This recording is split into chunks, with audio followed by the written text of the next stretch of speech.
ఆచి చికెన్ మసాలా. పేద మధ్య తరగతి ప్రజలు చికిత్స నిమిత్తం ప్రైవేట్ ఆసుపత్రులకు వెళ్లి ఆర్థికంగా ఇబ్బందులు పడకుండా ప్రభుత్వ ఆసుపత్రిలోనే వైద్యం చేయించుకోవాలని మంత్రి జూపల్లి సూచించారు.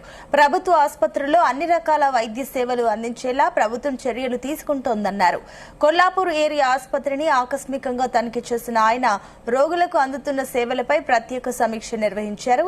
డయాలసిస్ రోగులు ఎదుర్కొంటున్న ప్రధాన సమస్యలను పరిష్కరిస్తూ ఆసుపత్రికి నేటి నుంచి 24 గంటల నిరంతర విద్యుత్ సరఫరాను అందుబాటులోకి తెచ్చినట్లుగా మంత్రి జూపల్లి తెలిపారు.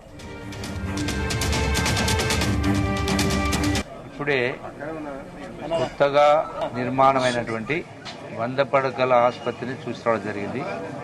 అట్లాగే ఇక్కడ పాత కొల్లాపూర్ టౌన్ హాస్పిటల్ చూడడం జరిగింది.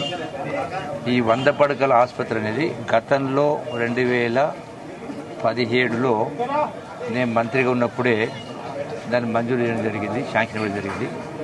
నిర్మాణం కూడా పూర్తయింది.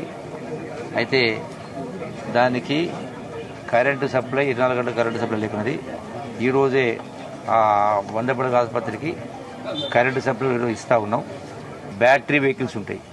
ఆ బ్యాటరీ వెహికల్స్ను ఒక్కొక్క వెహికల్ 8 సీట్లు ఉండే విధంగా ఉంటుంది.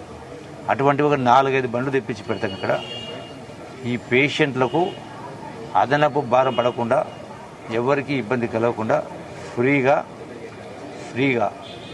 ఈ హాస్పిటల్ నుంచి 100 పడకల ఆసుపత్రి వరకు వెళ్ళడానికి ఫ్రీగా ఆ యొక్క కరెంటు వాహనాలని అంటే బ్యాటరీ వెహికల్స్ను ఏర్పాటు చేసే కార్యక్రమం చేస్తాం. తొందరలోనే ఎవరు తెప్పించడం ఏర్పాటు చేస్తాం. కాబట్టి ఏ పేషెంట్ ఇబ్బంది కాకుండా, పేషెంట్ ద్వారా వచ్చినటువంటి అటెండెన్స్ కూడా ఇబ్బంది లేకుండా అక్కడ అన్ని ఏర్పాటు చేస్తాం.